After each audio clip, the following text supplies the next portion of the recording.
anak pertama nggak boleh menikah dengan anak ketiga, atau istilah Jawanya itu jilu. Jadi anak nomor siji dan nomor telu itu nggak boleh menikah.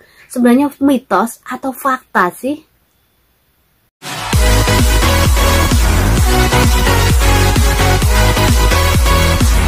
Hai semuanya, ketemu lagi di Republik Madun Channel. Di video kali ini Eva akan berbagi informasi seputar jilu alias pernikahan nomor siji dan nomor telu. Itu kalau istilah Jawanya itu jilu ya. Jadi anak nomor satu, nomor siji dan nomor telu, jadi dikenal dengan istilah jilu ya. Jadi yang nggak bisa bahasa Jawa, yang sahabat itu saya yang nggak ngerti bahasa Jawa, yaitu pernikahan antara anak nomor satu dan nomor tiga. Jadi anak nomor satu dan nomor tiga itu namanya jilu. Itu mitosnya, itu tidak boleh menikah, karena katanya kalau menikah itu mereka kalau menikah jilu alias nomor satu dan nomor tiga, siji dan telu, itu katanya itu pantangan banget alias pamali. Nanti kedepannya itu akan banyak cobaan, akan banyak rintangan dan godaannya banyak banget ya pemirsa. Itu mitosnya seperti itu. Jadi mungkin sahabat YouTube saya yang berasal dari Jawa mungkin tahu ya istilah kayak gitu ya. Jadi anak nomor satu dan nomor tiga itu nggak boleh menikah. Tetapi ada juga yang menikah ya, karena memang sudah terlanjur cinta. Semua tergantung bagaimana pemahaman Anda. Ada orang yang nggak percaya, ya sudah, kalau Anda nggak percaya, semua kan tergantung bagaimana keyakinan kita. Ada yang orang menikah ada yang orang pacaran, maaf ya.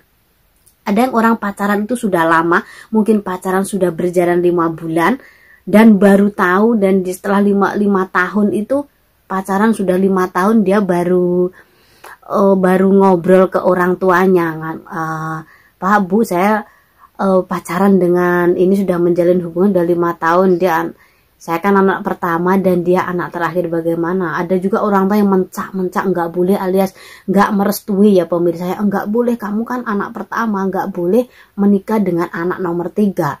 Ada yang orang Jawa pemahaman yang mungkin dia Jawanya itu kental banget pemirsa, itu memang ngelarang banget, pamali banget alias nggak boleh. Tetapi kalau Jawanya itu nggak terlalu kental banget, nggak percaya yang begituan, nggak terlalu percaya dunia supranatural alias mistis, itu nggak masalah. Tetapi kan kita tidak tahu, kita itu nggak ngerti kita dilahirkan dari orang tua mana, pemahamannya seperti apa, itu kan berbeda. Ada yang orang tua itu dunia mistisnya itu ibaratnya dia supranaturalnya, ngerti dunia Jawanya, itu memang sangat melarang banget pernikahan nomor 1 dengan nomor 3. Tetapi kalau Anda memiliki orang tua yang tidak percaya begituan, ya Anda fine-fine aja, Anda melangkah aja. Tetapi pada kenyataannya yang saya temui ya pemirsa ya, pernikahan jilu alias pernikahan nomor 1 dan nomor 3 itu memang godaannya memang berat banget.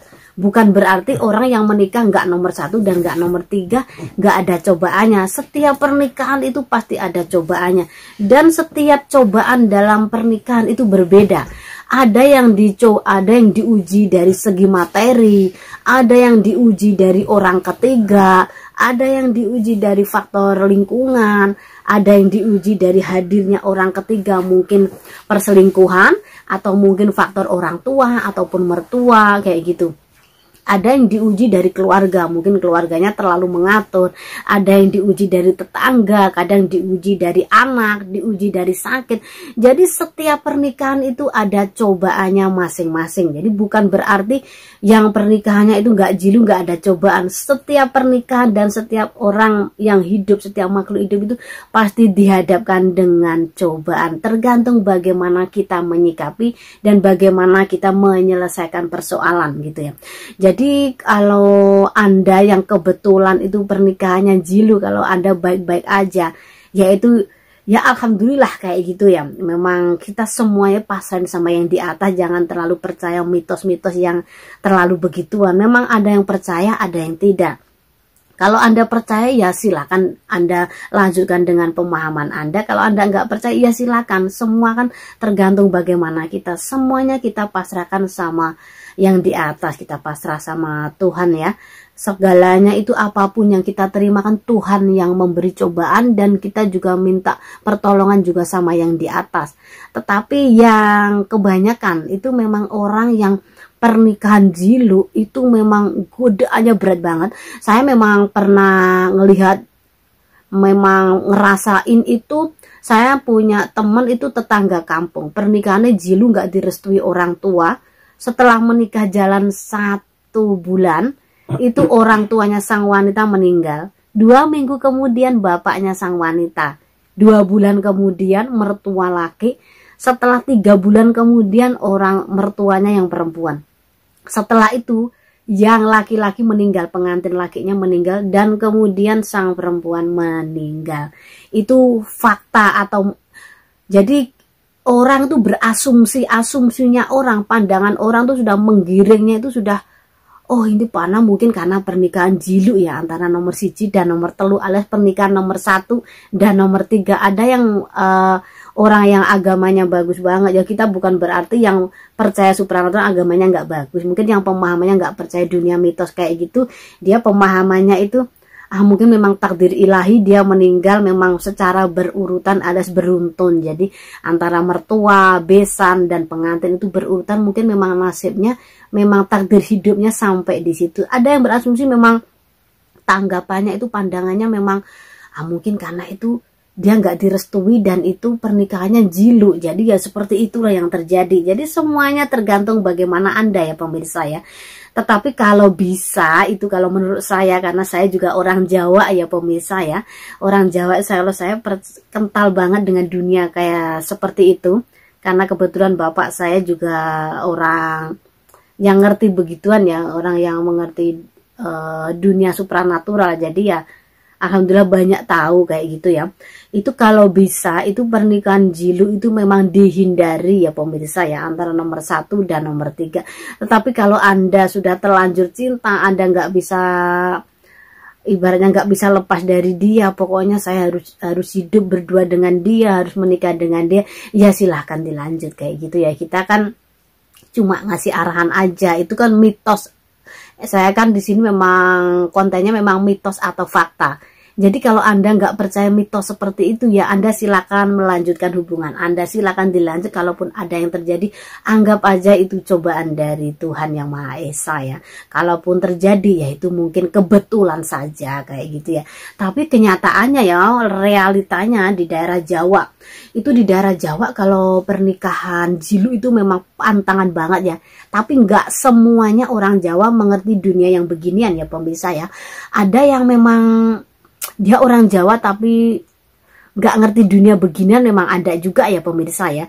Tapi kalau bisa ya dihindari ya. Kalaupun memang betul-betul mentok banget, mungkin Anda pacaran dan Anda itu pacarannya sudah gayanya itu sudah gaya pacaran orang sekarang, mungkin dianya terus pacar Anda itu hamil, akhirnya mau nggak mau harus tanggung jawab. Itu ya silahkan gitu. Tapi dengan jalan itu biasanya kalau pernikahan jilu itu kalau sudah mentok nggak bisa dipisahkan, dipaksa mereka berpisah, nggak boleh menikah, mereka juga nggak bisa karena sudah hamil ya. Jalan akhirnya endingnya itu kebanyakan ya waktu hari hanya itu diadakan selamatan ruwat ya pemirsa ya.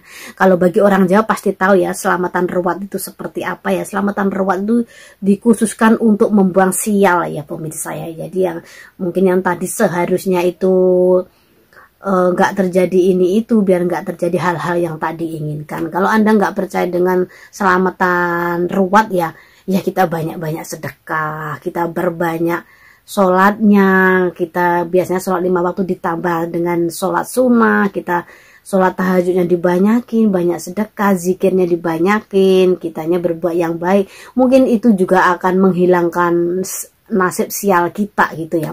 Jadi semua tergantung bagaimana pemahaman Anda. Jadi mitos atau fakta itu tergantung bagaimana pandangan Anda. Dan untuk sahabat YouTube saya yang sudah menonton video saya sampai selesai, saya ucapkan banyak-banyak terima kasih. Semoga kita semuanya diberikan kesehatan, kebahagiaan, dan kesuksesan. Amin, amin, ya robbal alamin. Saya Eva Asmara undur diri, sampai ketemu di video berikutnya. Bye-bye.